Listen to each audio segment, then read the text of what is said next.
Бүгін 28 июнь күнгө шейшембе облыс аймағынан алынған ақырқы жаңалықтар менен таныштырып, студияда мен Рахат Бейшалиева, саламатсыздарбы. Алгач күндүн маанилүү окуяларынан кыскача. Быйыл суга суу тартыштыгы жаралган жок. Мектептерде жайкы окуу лагерлери уюштурулууда.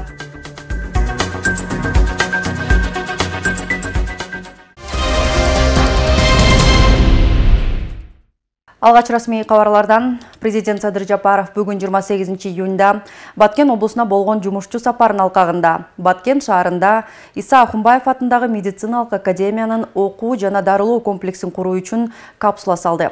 Мамлекет башчысы жергиликтүү жашоочулардын алдында сүйлөп жатып, бул окуянын Баткен облусунда жашаган мекендештер үчүн маанилүүлүгүн белгиледи.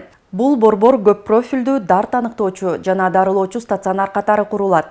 Бейтапкана заманбап жабдуулар менен жабдылып, рентген кабинети, ультрадобуштук изилдөө аппараттары менен камсыз болмокчу.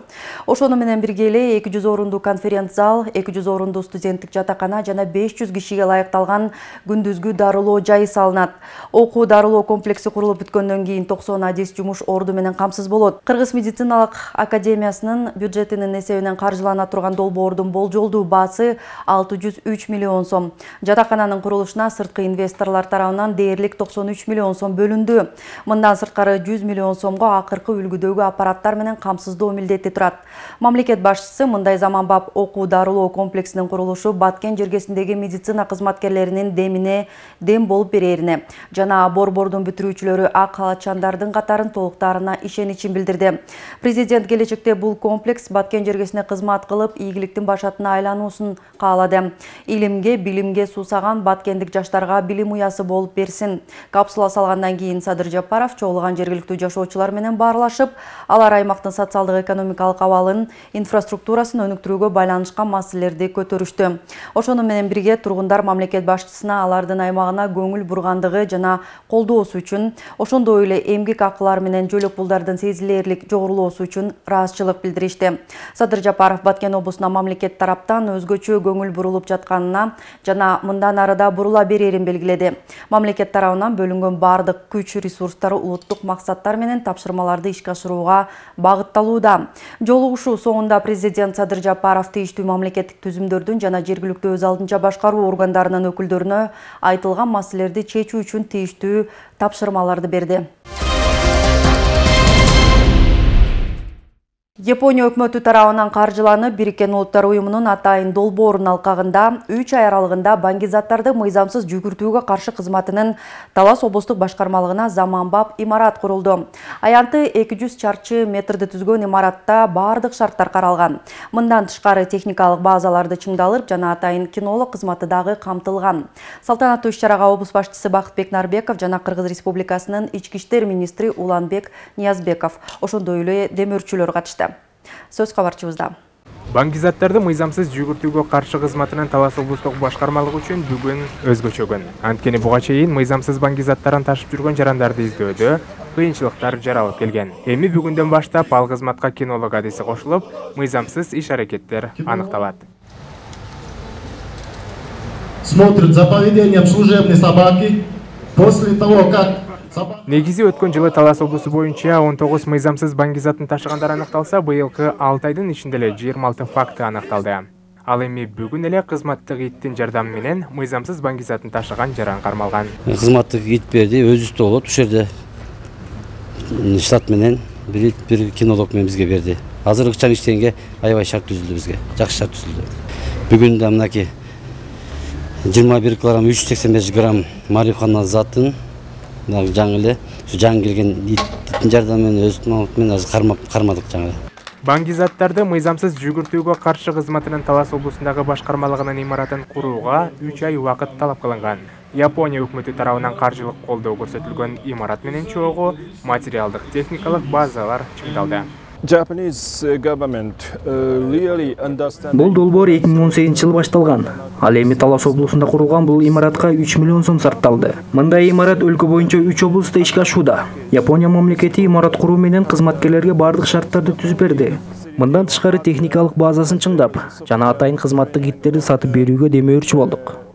Айта кетсек, өлкө боюнча баңгизатын мыйзамсыз жүгүртүүгө каршы кызмат үчүн курулган имарат биринчи жолу Талас облусунда ачылууда. Мындай имарат бүгүнкү күндө Талас облусунда ачылышы болот. Эртең бүрсү күнү Жалал Абад облусунда ачылышы болот.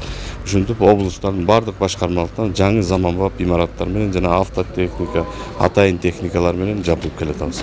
Каражат программалык офистин проектисинин ичинде бул $200 000 чейин чыгым кетип атат.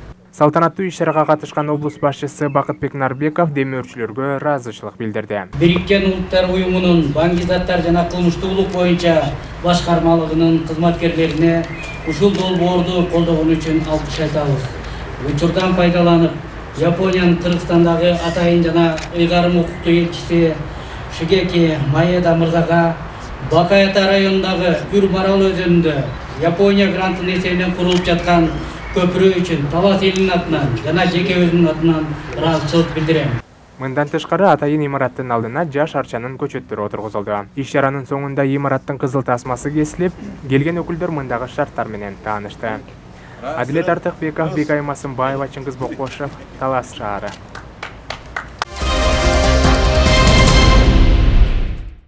Кытай, Кыргызстан, Өзбекстан темир жолун куруу долбоору өзгөчө приоритетти талап кылган уникалдуу долбоор.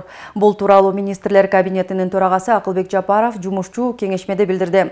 Жыйындын жүрүшүндө транспорт жана коммуникациялар министри Эркинбек Осоев темир жолдун курулушу боюнча маалымат берди. Ал Торугарт, Махмал, Жалал Абад каттамы боюнча жайгаша турган жолдун курулушунун алдын ала маршрутун белгиледи. Долбоордун тиешелүү техникалык экономикалык негиздемесин иштеп чыгуу үстүбүздөгү жылдын декабрь айында аяктайт. Кытай, Кыргызстан, Өзбекстан темир жолун куруу долбоорунун ишке ашырылышына өзгөчө маани бериле турган уникалдуу долбоор. Тармактык мамлекеттик органдар тийиштүү даярдык иштерин өз мөөнөтүндө жүргүзүүсү зарыл, деди Акылбек Жапаров. Жолугушуунун жүрүшүндө ошондой эле башка инфраструктуралык долбоорлорду куруу маселелери да талкууланды. Кытай, Кыргызстан, Өзбекстан темир жолу үч өлкөнүн темир жолдорун жана андан ары карай Перс булуңунун өлкөлөрүн, Түркия Республикасын Европа темир жол тармагы менен туташтыруу үчүн долбоорлонгон темир жол магистралы болуп саналат.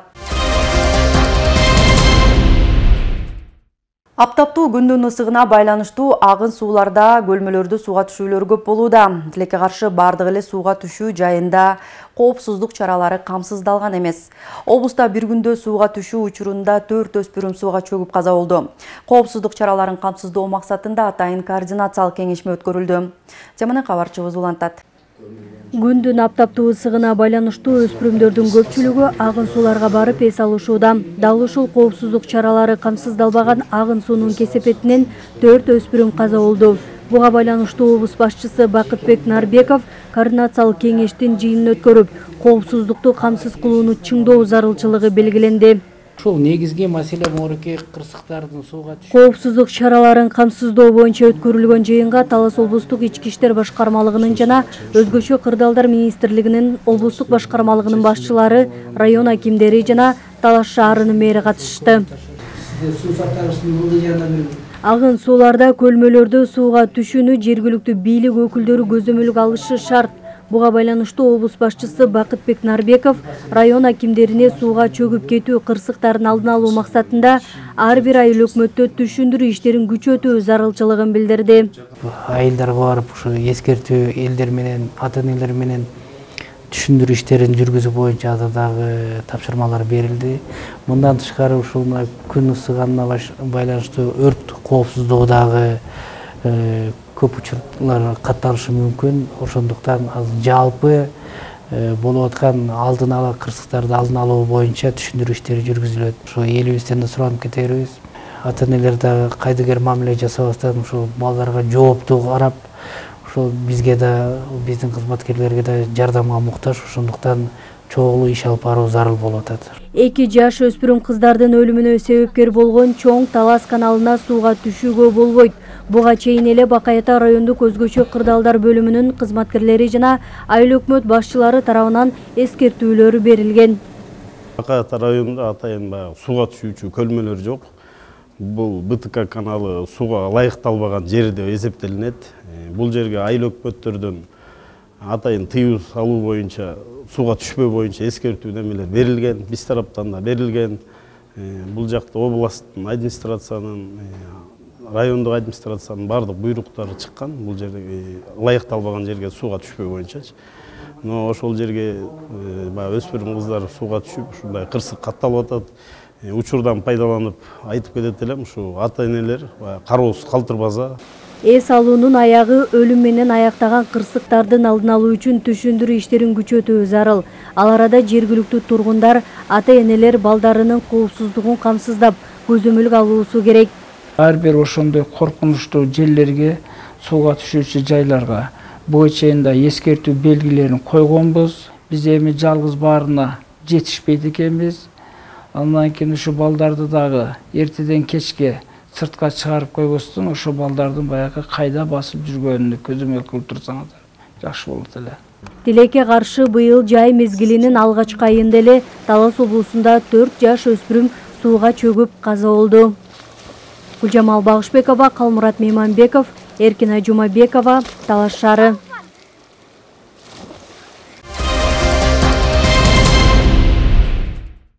Жогорку кеңештин социалдык саясат боюнча комитетинин жыйынында депутаттар калктын айырылуу катмарына жөлөк пул алуудагы көйгөйлөрдү көтөрүштү.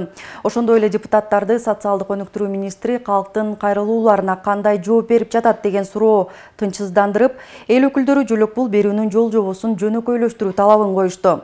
6 айдын ичинде 27 Социалдык саясат боюнча комитеттин жыйынында Кыргыз Республикасынын эмгек социалдык коопсуздук жана миграция министри Кудайберген Базарбаев депутаттардын суроолоруна жооп берди. Бүгүнкү күндө кандай бир райондо бир суроолор пайда болсо, ошол эки группага маселе коюлат. Андан кийин ошол эки группада мен өзүм дагы бармын. Мен ушун баардыгын такымдуу карап турам. Siz ayткандай суроолор пайда болгон жерде биз баары бир эле мисалы басып калып атабыз. Комитет жыйынында депутат Айбек Маткеримов бюрократиялык тоскоолдуктардан улам мамлекеттик жөлөк пулдар чындап муктаж болгон жарандарга жетпей жатканын айтты. Бүгүнкү күндө мына эч кимге жашыруун эмес. Кээ бирки бир семьядан 3-4 ушундай чыгышкан пенсияга. Чыныгы оруп жүргөндөр азыр көрүнгөн эшикти каккылап жүрөт. Депутат Айбек Маткеримов министрден эмне себептен социалдык өнүктүрүү министрлиги жыл сайын жөлөк пул берүү үчүн аныктамаларды чогултууну талап кылаарын тактады. Мына азыр жылына пособие ала тургандар, 16 жашка чейин чыккандар. Ар жыл сайын кайрадан жаңыдан документ тапшырып атат. Ал канчалык деңгээлде мыйзамдуу? Эмне ал уже бир 16га чыкчакты бир тапшырылган документ менен кете берсе болбойбу? Өзүңөр билгендей, жөлөк пул болсо балдардын эмнечи жөлөк пулу бул убактылуу кыйын акыбалга түшүп калган үйлөргө берилет да. Ошондо кандай бир ой бар да, бүт баардыгы мыйзам негизинде. Сиз жана айткандай, анда биз мыйзамды өзгөртүш керекпиз. Бирок чисто по технике эмес, по технике болсо кандай бир ишеним бар да, что ушул эки үй бүлө ушу жылдын ичинде кирбемеге кыйынчылыкка түшүп калган үйлөр булар кандай кайра чыгат депчи. Мисалы, бүгүнкү күндө өзүңүз жакшы билгендей, биз ошол тарапта аракет кылып атабыз. Биз Жумгал жана Кадамжа районунда пилот өткөрүп, ар бир райондончу 50 үй бүлөнү жанакы алып чыктык, и буларга 100 000 сомдон биз бердик да, мисалы. Анан кийин ошол эки пилот Кудайым буйруп быйыл жакшы эмечи жыйынтыкка чыкты. Азыркы учурда биз өкмөттө ошол эки ар бир район боюнча ушундай менчи жанакы активный меранычы колдонууга азыр биз аракет кылып атабыз. Депутаттар мамлекеттик жөлөк пулдарды дайындоо жол жобосун жөнөкөйлөштүрүү жана үй бүлөгө көмөк, жөлөк пулун эсептөөдө үй бүлөнүн жалпы кирешесин аныктоодо колдонулган критерийлерди кайра карап чыгууну талап кылышты. Эске салсак, буга чейин президенттин жарлыгы менен 2022 жылдын 1-июнунан тарта жөлөк пулдун өлчөмү көбөйтүлгөн.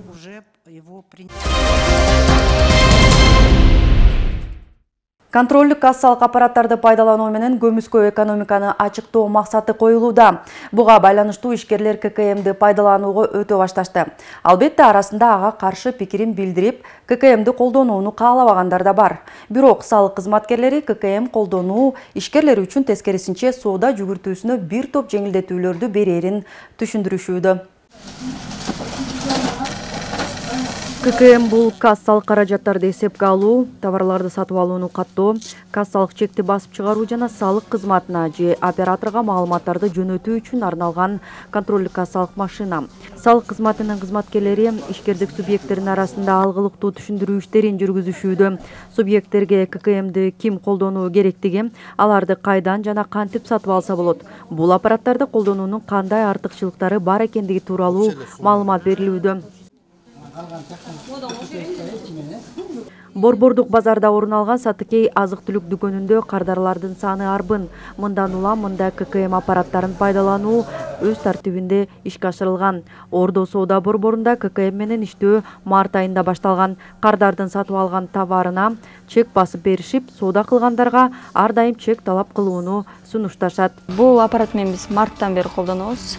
Азыр салыктын өзүнүн бир эмеси болот. Канекен мындай квартира ойнотот. Ошону элдер ошону телевидениеден көрөт бежек.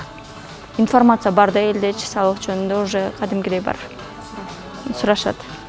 Беребизби, суратпай эле аракет кылабыз. ККМди соода жана коомдук тамактануу түйүндөрү, дарыканалар, авиакассалар, май куюучу жайлар, интернет дүкөндөрү, ошондой эле калкка кызмат көрсөтүүчү жана калк менен накталай же накталай эмес эсептешүүлөрдү жүзөгө ашыруучу субъекттер колдонушу керек. Учурда ККМдин 2 түрү колдонулууда. Маалыматтарды онлайн өткөрүп берүү модулу бар. Фискалдык эс тутуму менен кадимки кассалык аппараттан тышкары ККМ тиркеме түрүндө да болот. Ал смартфонго, планшетке же компьютерге орнотулат. Ошол эле учурда программалык ККМди жүктөп алуу акысыз жүргүзүлөт. Ишкерге керектөөчүлөргө чек берүү үчүн чек чыгаруучу принтер сатып алуу жетиштүү. Азыркы күндө 8 миллионго чейинкилер салык кызматынан толук түрдө бошотулган. Же бул салык кызматынан эле бошотулган болгондо булар соцфонд боюнча соцфонддордун төлөп турушат. Агер салык кызматы 8 миллиондон ашкандардыкын эндиги жылдан баштап 1% баштап төлөй башташат. Азыркы күндө 20 квадраттан ашкандардын баары касса аппарат менен иштешип атат. Булар өздөрү регистрация кылышып салык кызматына. Эгерде 8 миллионго чейинки эдин налог болсо, ошондого чейинкилердин баардыгы 0 ставка менен салыктан бошотулган. ККМди жаңы стандарттар менен колдонуу мамлекетке гана эмес, ак ниет салык төлөөчүлөргө да сезилерлик пайда алып келет. Ачык фискалдык система түзүлүп, салык төлөөчүлөр үчүн жагымдуу атаандаштык чөйрөсү түзүлөт. Адилет бизнести көзөмөлдөөнүн ар кандай формалары кыскарат. Ошондой эле керектөөчүлөрдүн укугу корголот. Өз кезегинде жарандарда соода кылганда ар дайым чекти талап кылышы керек. Ошондой эле мамлекеттик салык кызматы ойнотуп жаткан лотереяга да катыша алышат. Бизде азыр Талас шаары боюнча жалпысынан 678 кассовый аппарат катталып жана иштеп атат да. Урматтуу кардарлар, мына сиздер ар бир Талас шаарындагы соода түйүндөрүнөн соода кылып жатасыздар. Ошондо соода кылып атып, мисалы үчүн 1000 сомго соода кылып, салык чек тиркемесин көчүрүп алып, лотереяга ээ болуп, анан 1-июлдан баштап 1-июлда ойнотулуп атат. Автоунаа ойнотулуп атат. Ошого катышып, автоунаа утуп алсаңыздар болот. Ар бир точка соода точкаларынан соода кылганда салык чек талап кылыңыздар. Bundan тышкары кассалык аппаратты колдонуу ишкердик кассалык отчеттордун бүтүндөй комплексин даярдоодон куткарат. Жаңы маалыматтык технологияларды пайдалануу жаатында контролдук кассалык аппараттарды колдонуу бул учурдун талабы.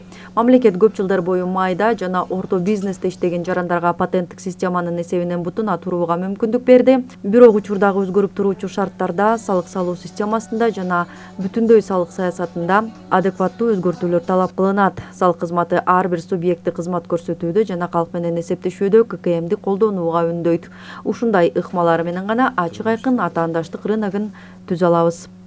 Рахатбек Шелиева, Бексултан Рахатбек уулу, Ындымак Мейманбеков, Талас шаары. Талас облустук медиа борборунун акыл таймаш интеллектуалды көрсөтүүсүнүн жеңүүчүлөрү бүгүн Бишкек шаарына барышты. Алар үчүн борбор калаага 2 күндүк экскурсия уюштурулган. Жеңүүчү окуучулар Бишкектеги алдыңкы жогорку окуу жайларына, анын ичинен Кыргыз мамлекеттик медициналык академиясына, Ички иштер академиясына, Ататүрк Ала Тоо университетине, авиациялык институтуна жана Бишкек мамлекеттик университеттеринде болушту. Окуучуларды Бишкекке алып барып келүү демилгесин демөөрчү дарыгер Алымбек Сүйөркул уулу көтөргөн. Ал өз каражатына окуучуларды борбор калаага алып барып, алардын келечекте кесип тандоосуна багыт көрсөтүүнү демилгелеген. Мындан улам Талас облустук медиа борбору окуучулар үчүн атайын акыл таймаш интеллектуалдык көрсөтүүсүн уюштурган. Эске салсак, акыл таймаш интеллектуалдык көрсөтүүсүнө Талас облусундагы 9-класстын окуучулары катышкан.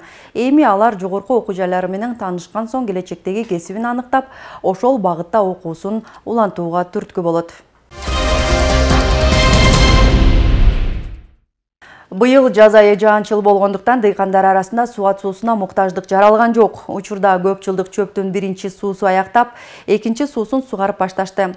Ал эми Төө-Бурчактын биринчи суусу жаңыдан сугарылууда. Талас район Жергетал айыл аймагындагы сугат иштеринен кабарчыбыз баяндайт.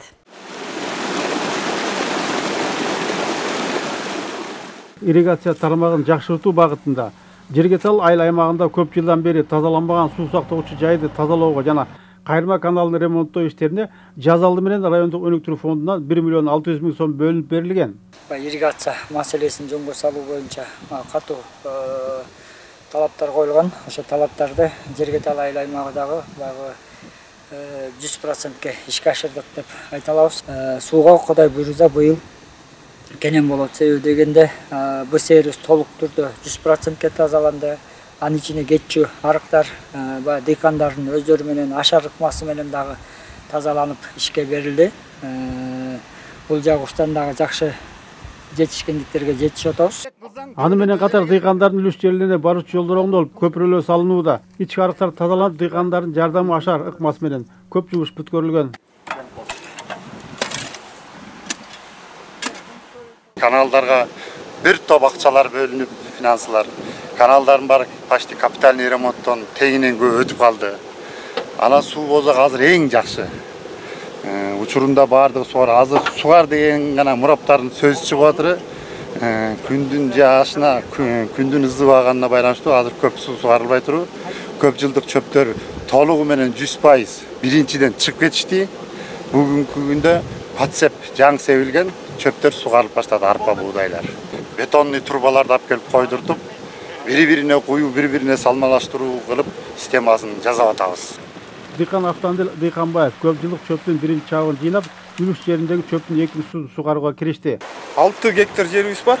Осунун юбилейники. Анын 3 гектары фасоль, ной айдаганбыз. 3 гектары чөптү жыйнап атабыз бул. Суу маселеси Кудайга шүгүр жакшы эле. Мураптарыбыз эл көнүп калды. Сууну текке кетирбей, бирин салмасын, бирин алып. Кыйынчылык эле жок, суу маселесине жакшы эле. Күндүн ысыганына байланыштуу дыйкандардын көпчүлүгү Төө-Бурчактын биринчи суусун сугаруу үчүн мураптарга кезекке жазылып башташты. Орозбек Бейшебаев, Талас району.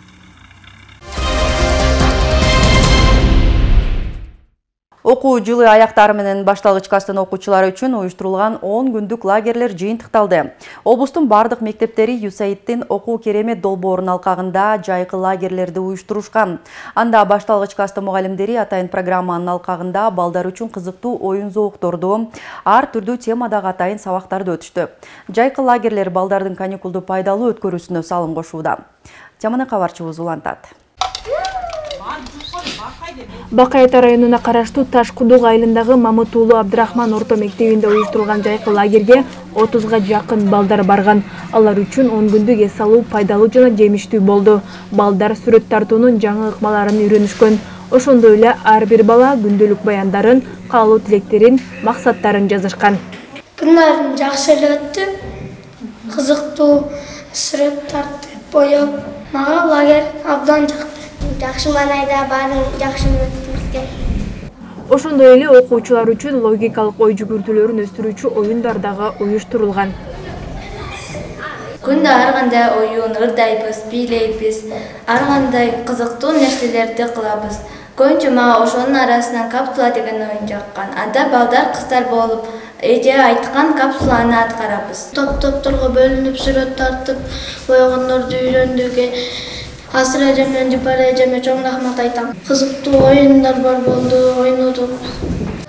Балдарынын мектептеги лагерге баруусун ата-энелер дагы колдоого алышкан. Анткени балдар лагерге баргандан тартып жүрүм-турумдары өзгөрүлгөн.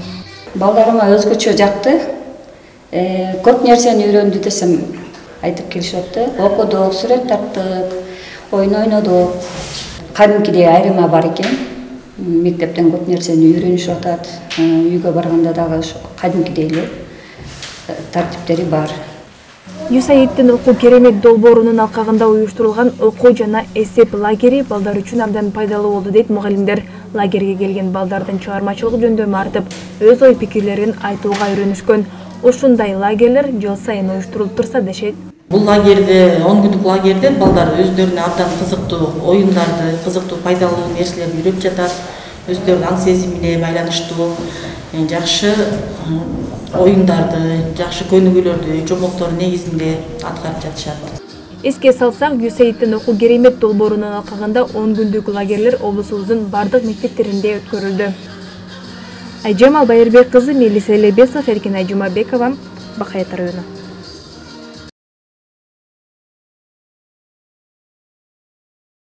Талас облусунун медицина тармагы чоң жоготууга учурады. Кыргыз Республикасынын саламаттыкты сактоонун отличниги Төрөбекова Гүлбарчын Жоробековна 73 жаш кураганда дүйнөдөн кайтты.